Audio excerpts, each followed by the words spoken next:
ฮัลโหลสวัสดีทุกคนเนาะมาพบกันอีกแล้วเนาะเมื่อนี้มีสูตรใหม่สูตรเด็ดสูตรดีมาอีกแล้วอีกสูตรหนึ่งเนาะซึ่งเป็นสูตรที่เห็นหลายอยู่ในเฟซบุ๊กมีสองวีเซตวันออกแนบเนาะTikTokยังมีสูตรนี้เนาะเป็นสูตรติ่งผิวขาวของยังก็เป็นเน็ต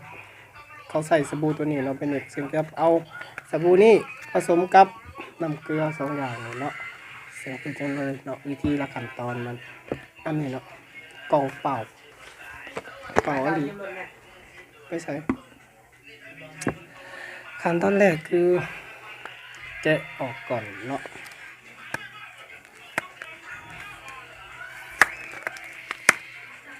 แกะเลยเนาะ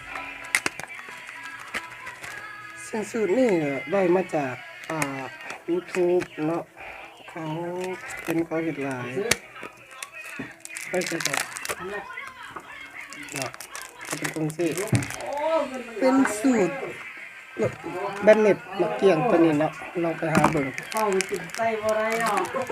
เอาไปแกะออกยอดตายเห็นตายไปเลยเป็นนี่เนาะวิธีทำคือเราซอยเป็นตอนน้อยๆเนาะกระบอกน้อยเนาะประมาณนี้มาเลยซอยสิเนาะซอยไปเลย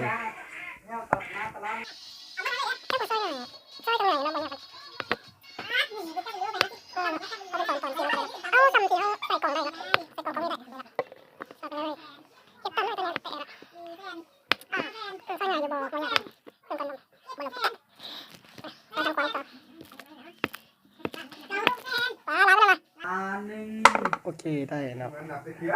อาจจะซอยเป็นตอนสิเนาะเป็นนิดหน่อย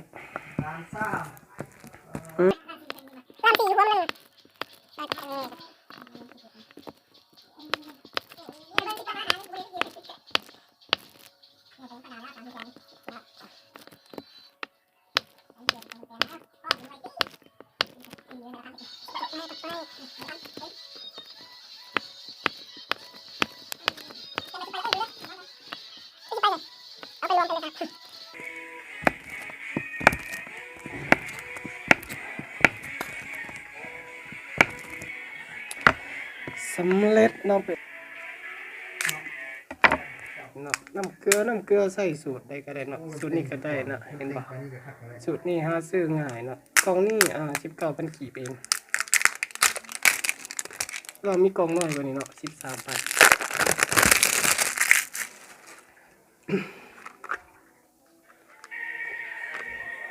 เวลาออกแล้วนี่เห็นเนาะมันจะเป็นตัวนี้ให้เราตัดออกนะจ๊ะ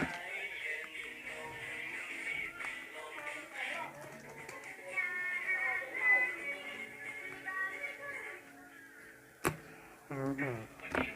เสร็จแล้วจากนั้นเอาสบู่ใส่ลงไปนี่นะใส่ไปเลยเนาะเป็นขวดเป็นขวด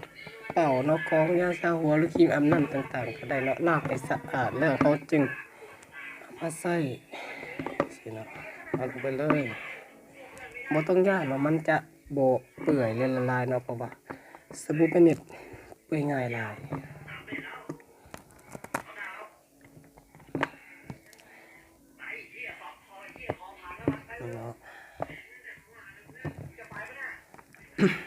การเห็ดแบบนี้เนาะก็ถือว่าดีกว่าแต่เราจะเอาสบู่แบบไปใส่เลยเนาะบาซ่าจะดีกว่าเพราะว่าถ้าเราเอาสบู่ไปใส่เลยเนาะการจะเกิดแบคทีเรียยังก็ง่ายเนาะส่วนอัตราส่วนของน้ำเกลือกับสบู่เนาะก็แล้วแต่เนาะแล้วแต่เราเลยใส่ประมาณว่าคันรู้สึกว่ามันเหลวเกินไปเราก็ใส่น้อยเอาเนาะใส่เข้าไปเลยอีกเนาะ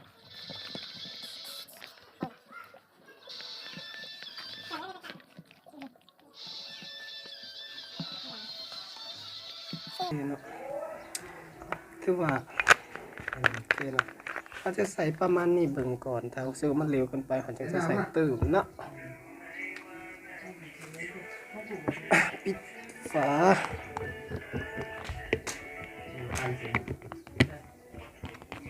หยอกนี่กัน